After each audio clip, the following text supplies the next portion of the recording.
Hello once again, and welcome to my YouTube channel, and welcome to this week's edition of my discussion on different types of semi-precious beads.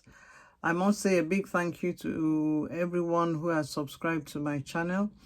If you do come across my videos, do subscribe to my channel. I'll much appreciate you're doing this. It will help my channel to grow, and it will also help you to let you know about our videos, which are released every Friday at 7 p.m. So welcome once again, and thank you for watching. Now today I want to talk about a gemstone, and today's gemstone is the amethyst. Now, as I advise, anything that I discuss or do in my videos is from things that I have learned along the way in my beading business, beading business. So I just feel that it would be nice to put the information that I know out there for those that it would help. That is why I do these videos.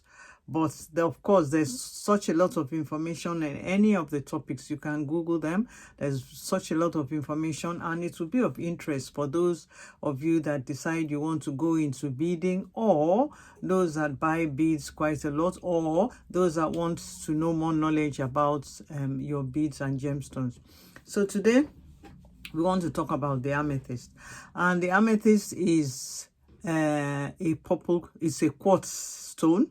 It's from the quartz family, and it's purple. So the amethyst is the name given to purple quartz. Now, the purple of the amethyst ranges from light to dark.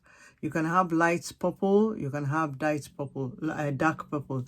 Sometimes the light purple is referred to as lavender amethyst. It's all the same quartz. Both belong to the quartz family. Excuse me.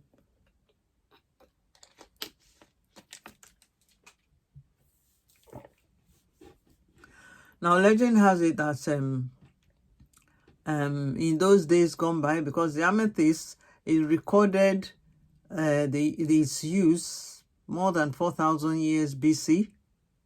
More than 4,000 BC. So it's been around for a long time. I feel as long as the earth has been, because it's a gemstone found in the ground.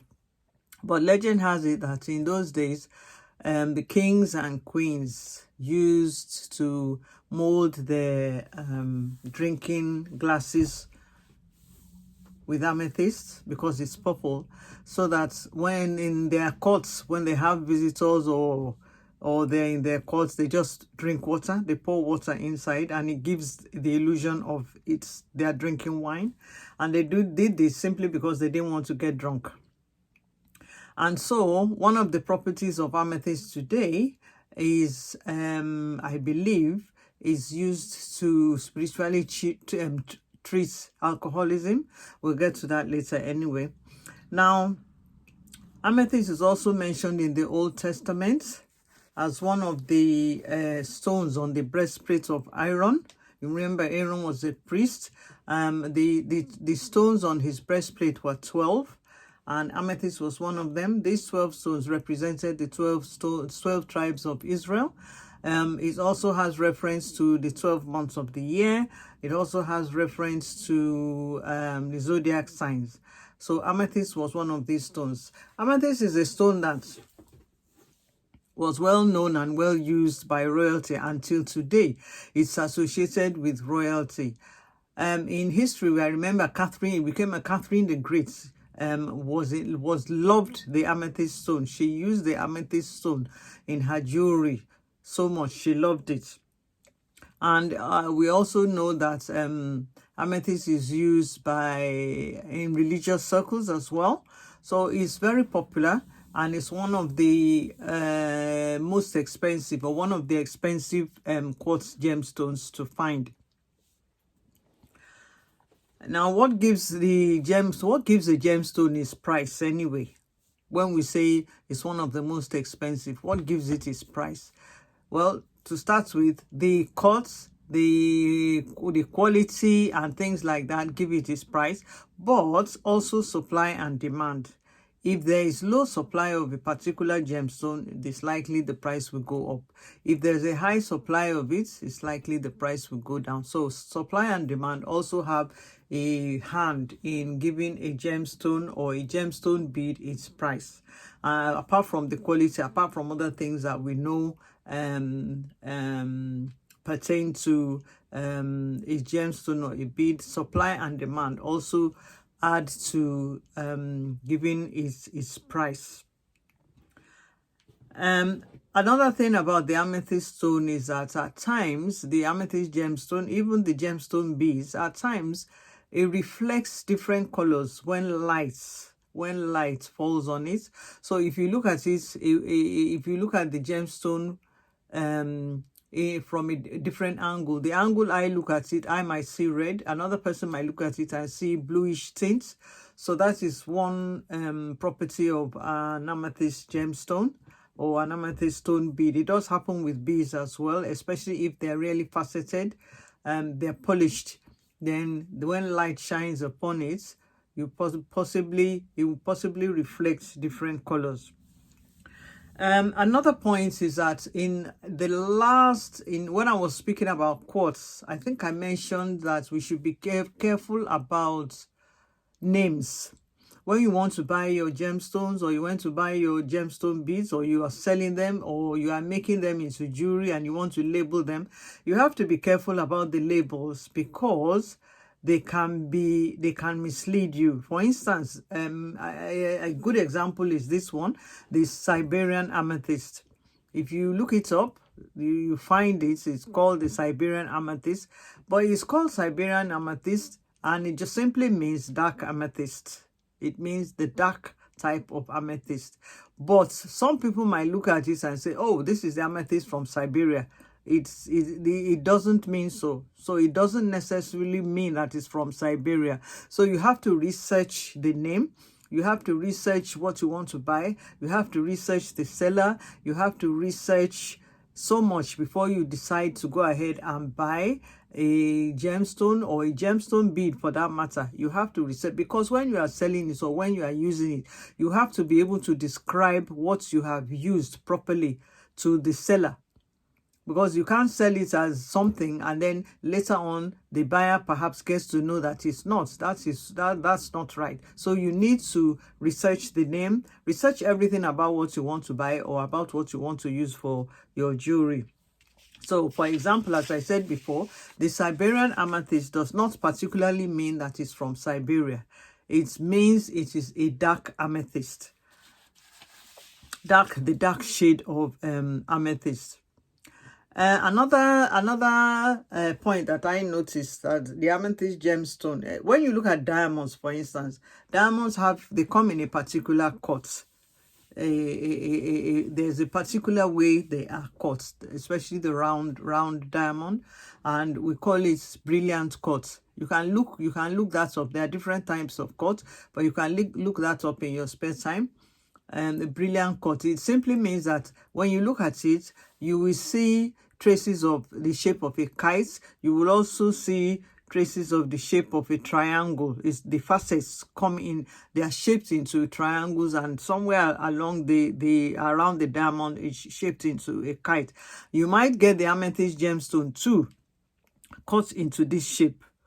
Not always, but it does come in that shape as well. So that's another name for you, brilliant cut. You can read that up. There are different types of cuts, but that is if it is of interest to you. Now, for those that deal in gemstones, particularly for the spiritual or spiritual aspects of it, the amethyst gemstone is known to revert negative energy to positive energy, and it is also known to help recover people who are recovering from alcoholism. It's also known to help them. It is also the birthstone of those born in February. It is also associated with some zodiac signs. About 3 signs along the way that is associated with. You can check these up as you go along. And also the amethyst is found all over the world. It is mined in a few countries that I can remember. I know it's mined in Brazil, it's mined in Kenya, it's mined in the US and other countries too. So it's something that is found all over. And as I said before, supply and demand also have a factor in giving a gemstone its price. Apart from the quality of the gemstone, apart from the quality of the gemstone bead and so on. And on my Facebook page, there is a video there that shows how they are making gemstone beads from gemstone, and by chance it's the amethyst gemstone that they're turning into gemstone beads. So I urge you to have a look at it.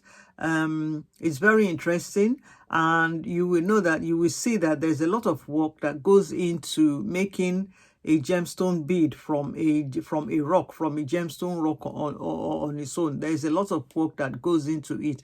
So this will help you to appreciate the value of your beads, appreciate the value of the gemstones if you're able to buy them. It will help you appreciate the value of those that you sell, and the buyers too will help you to appreciate what the seller is giving to you. Now, I mentioned something about the breastplate of Aron. I think it's in Exodus 39 or so, where it was stated about the stones that were in. You remember, Aron was a priest. About the stones that were in the breastplate of Aron, and some of the stones that were there were the following. There was a ruby, a topaz, beryl, turquoise, sapphire, emerald, jacinth, which is an agate, an amethyst, crystallite, onyx, and jasper. Those were the 12 stones that represented the 12 tribes of Israel, and they also have a relation to the 12 months of the year and the zodiac signs. So there's quite a lot of information out there about the amethyst stone. It's very interesting, and it's a beautiful stone. It is a beautiful stone. Even the beads are beautiful when you look at them. So I urge you to have a look, look up more information on the amethyst stone. It's a quartz, it's a purple quartz stone, or a purple quartz stone bead, whichever one you want to use. And that is what we have for today. Next week we will be talking about another semi-precious stone. I've chosen a few to talk about, and next week we'll go on to the next one. So thank you for watching, and thank you for subscribing to my channel. Ask your friend, invite your friends and family to subscribe to my channel. It will help us to grow. And you can send me messages. You can send me messages or inbox me on topics that you would like me to talk about. I can delve into information for you on these topics and break it down, make it simple for you to grasp little information on those topics, because what I have learned has helped me a lot along the way in my beading business. So thank you for subscribing, and thank you for watching. Bye.